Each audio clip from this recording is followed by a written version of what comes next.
Uma das primeiras coisas que eu quero deixar claro sobre esse vídeo é que este não é mais um vídeo onde eu vou estar dizendo para você como você deve usar a lei da atração para ganhar $1 milhão, para conquistar a casa dos seus sonhos ou aquele carro de $500 mil.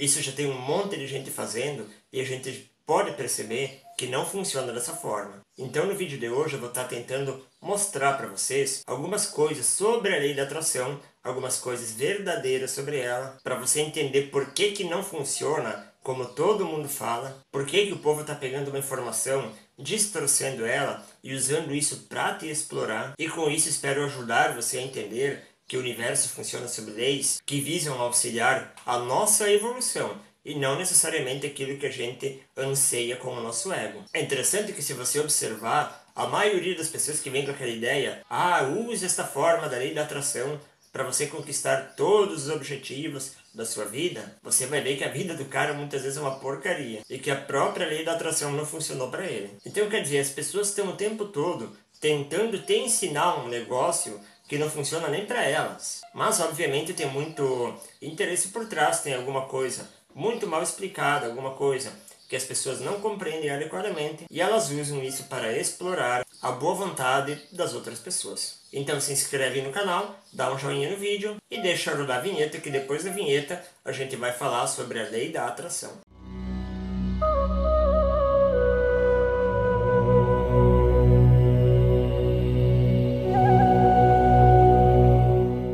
Bom, não sei se vocês sabem, mas essa ideia da lei da atração, ela surgiu a partir de um experimento lá da física quântica, em que foi possível perceber que a consciência do observador, ela interfere na realidade energética ao nosso redor. Então, quando o pessoal estava descobrindo a física quântica, eles fizeram uma série de experimentos para tentar descobrir qual a verdadeira natureza das partículas subatômicas. E uma coisa muito interessante que eles perceberam é que se eles montavam um determinado experimento para verificar se o elétron era uma partícula ou era uma onda, o elétron se comportava exatamente da forma que aquele experimento estava preparado para percebê-lo. Por exemplo, se eu montava um experimento em que eu queria detectar o elétron para ver se ele era uma partícula, então ele se comportava como uma partícula. Mas se eu montava um outro experimento com o mesmo elétron para verificar se ele era uma onda,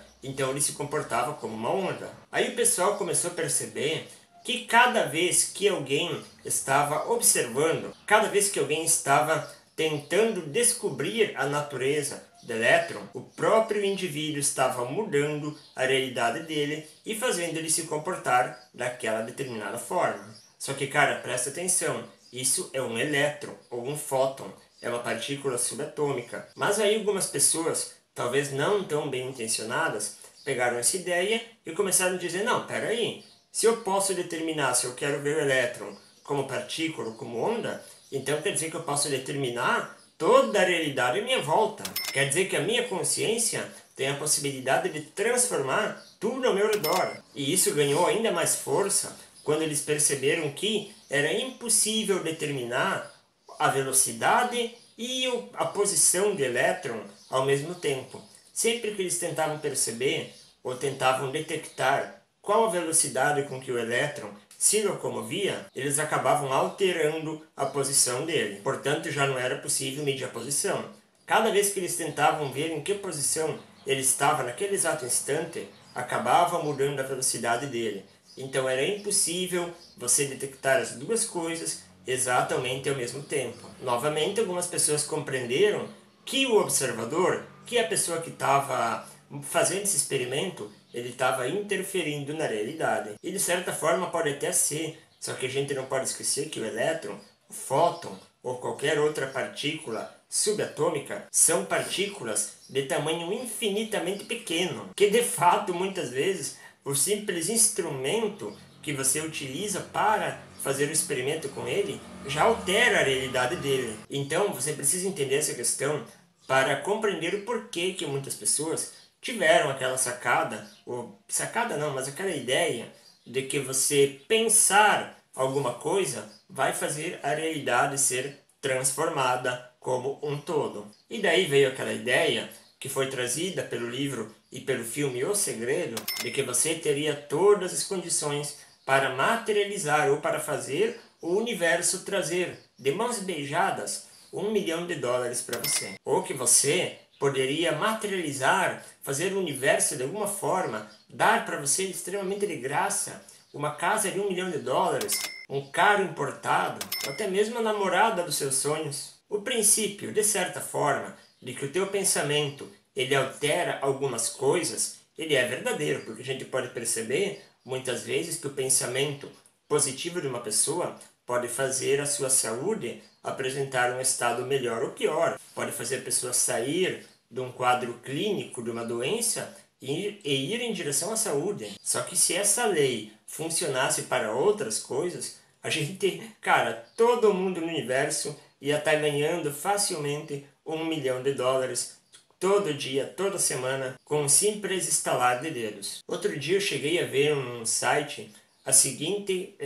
descrição: force o universo a dar tudo aquilo que você deseja. Gente, vamos parar de se iludir. A gente não tem poder direito nem sobre a nossa vida adequadamente. Como é que a gente vai ter algum tipo de poder sobre as vontades, leis e fluxo do universo? Para o cara lá que inventou o livro Segredo, para ele funcionou, porque isso mexeu com o anseio das pessoas, mexeu com o ego. Então para ele sim, ele recebeu não $1 milhão, mas recebeu muitos milhões de dólares a partir de uma ideia que ele gerou, mas que não é verdadeira. Agora tem uma coisa que ninguém sabe, que as pessoas até têm boas intenções, às vezes, de tentar incentivar a gente a mudar a nossa realidade, mas tem uma coisa que nem elas mesmas sabem adequadamente como funciona. E eu vou explicar o que é isso. O princípio de que a consciência pode alterar algumas coisas da nossa realidade, o princípio é verdadeiro.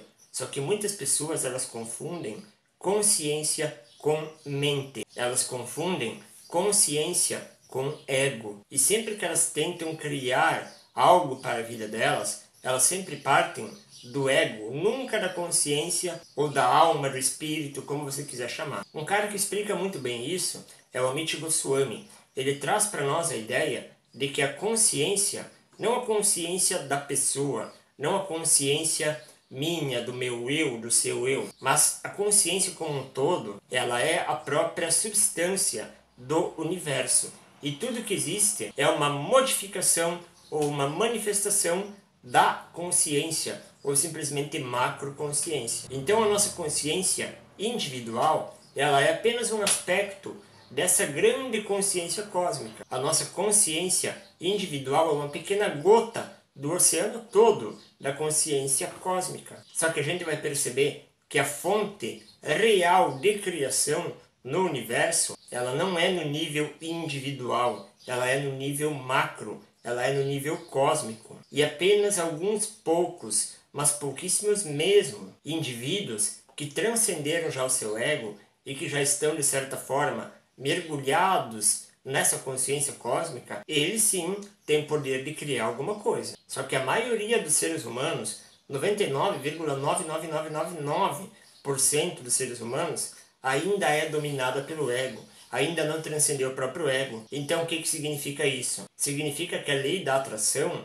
ou essa lei de criação, ela não pode funcionar de um modo tão simplório como as pessoas imaginam. Porque de repente o meu ego quer criar uma coisa, mas o seu ego quer criar outra coisa diferente. E aí existe um choque, existe um conflito. Como que o universo vai decidir quem deve criar, quem deve ser favorecido, quem deve ser ajudado? Será que é aquele que reza mais? Aquele que tem o pensamento mais forte? Não, não é a partir do pensamento que existe a criação das coisas. É a partir da consciência. E o paradoxo de tudo isso é que aqueles poucos indivíduos que realmente têm condições de criar ou de alterar a realidade das coisas, esses indivíduos, eles jamais querem isso, porque eles transcenderam o ego, e é somente o ego que quer criar, que quer mudar a realidade das coisas. O eu superior, aquele que está imerso na grande consciência cósmica, esse entende que as coisas são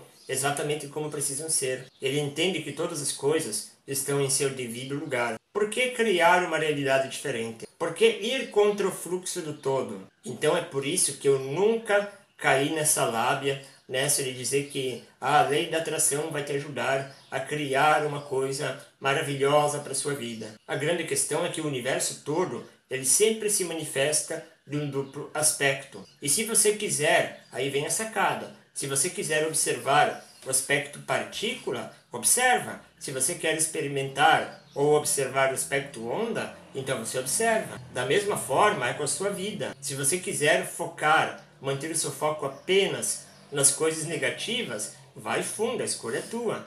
Mas se você optar por observar, por manter o foco, por manter a consciência somente nas coisas positivas da sua vida, aí sim é que você muda a tua realidade, mas não a realidade das coisas ao seu redor. Bom pessoal, o recado por hoje é esse. Espero que eu possa ter ajudado a esclarecer essa questão. Não, a lei da atração, ela não funciona da forma como as pessoas falam. A lei da atração, sim, você vai atrair aquilo que você vibra, mas você tem que entender que o que você vibra é muito maior do que um simples pensamento de atrair riqueza, de atrair prosperidade, de atrair coisas boas. Você é um todo muito maior do que isso.